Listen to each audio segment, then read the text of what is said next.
안녕하세요, 뉴스반장입니다. 고위공직자 범죄수사처가 여권 인사들의 이름이 적힌 고발장을 야당에 전달한 인물로 지목된 손준성 검사에 대해 청구한 구속영장이 기각됐습니다.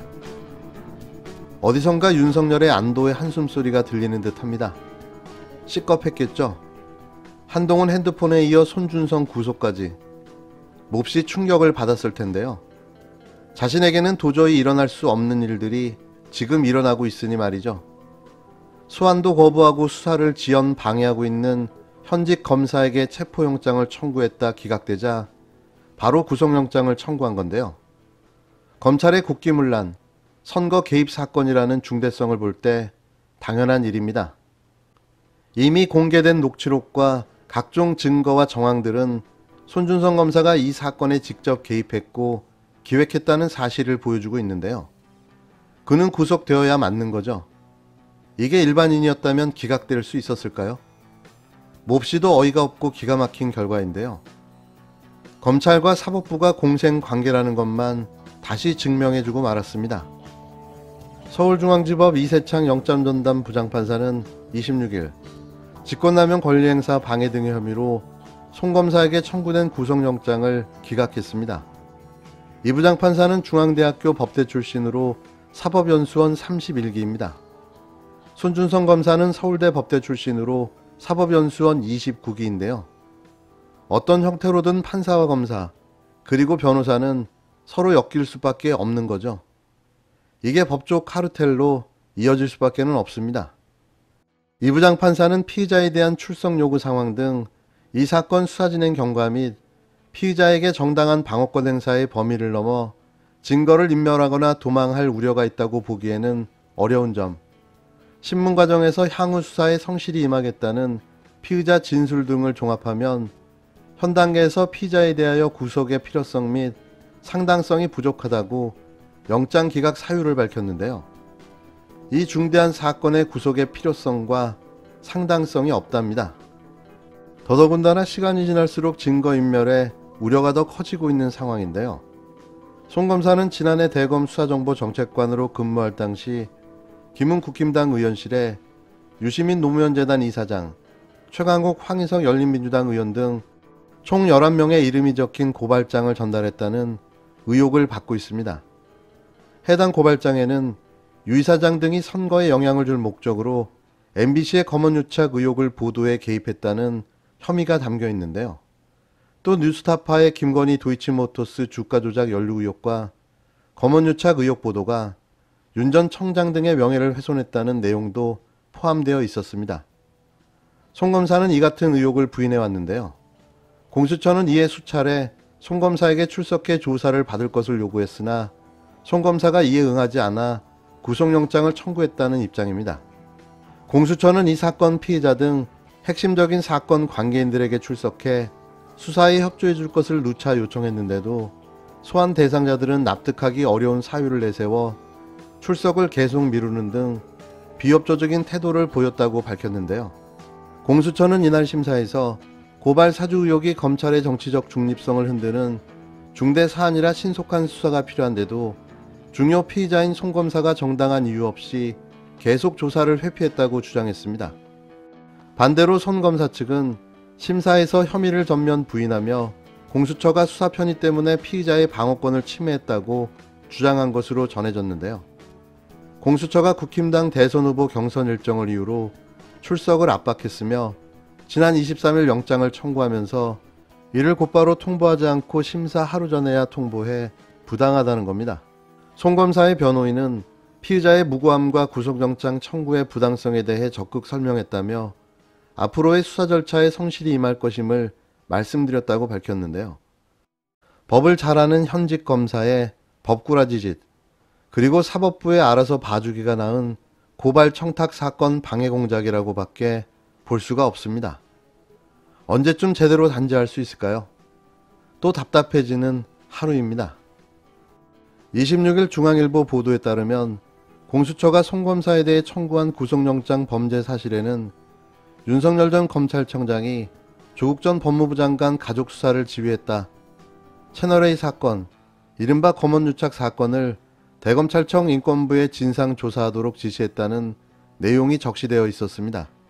그러나 정작 영장에는 윤 전 청장과 송 검사의 공모관계를 적시하는 부분이 빠져 있다고 보도했는데요. 송 검사의 범죄 사실과는 무관하고 윤 전 청장이 여권으로부터 비판을 받고 있는 내용들을 구속영장에 적시한 거라는 거죠. 하지만 아무런 근거 없이 영장에 이런 내용들이 들어갈 리가 만무해 보이는데요. 그만큼 공수처가 구체적인 근거와 증거, 정황들을 확보했다고 볼 수 있는 대목입니다. 실제로 26일 TBS 라디오 신장식의 신장기업에 출연한 김윤우 변호사는 공익제보자가 상당한 증거를 제공한 후 압수수색이 여러 차례 이루어졌으며 손준성 검사, 김웅 의원 등 핵심 인물로 가기 전 단계까지 조사가 끝난 상황으로 보여준다고 말했는데요. 공익제보자가 상당한 부분을 그 증거를 제공을 했고 그 이후에 조성은 씨 여러 차례 했었죠. 네네. 차례 했고 그 다른 검찰 수사관이나 검사들 조사를 해 왔었기 때문에요. 네네.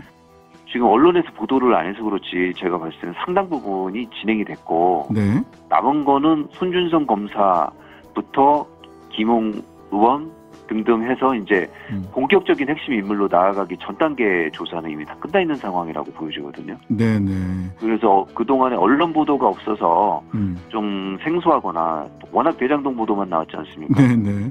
그래서 굉장히 이것도 수사가 되고 있었나라는 생소한 느낌은 드시겠지만 네. 지금 진행되었던 보도들만 보더라도 손준성 검사가 출석하기 전에 필요한 자료 수집은 이미 끝난 상황이어서 네.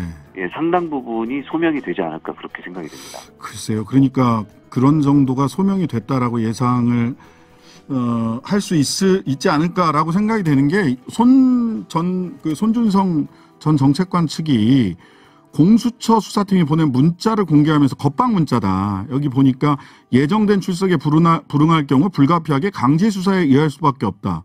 근데 이거는 당연한 거 아닌가요? 대선 후보 경선 일정 등을 고려해서 신속한 실체적 진실 발견을 위해 조속한 출석 조사를 진행할 필요가 있는 상황이다. 라고 문자를 보낸 것을 보고 겁박 문자다, 정치적인 수사다. 라고 이야기를 하고 있어요. 이거 그렇게 평가를 할 수 있을까요?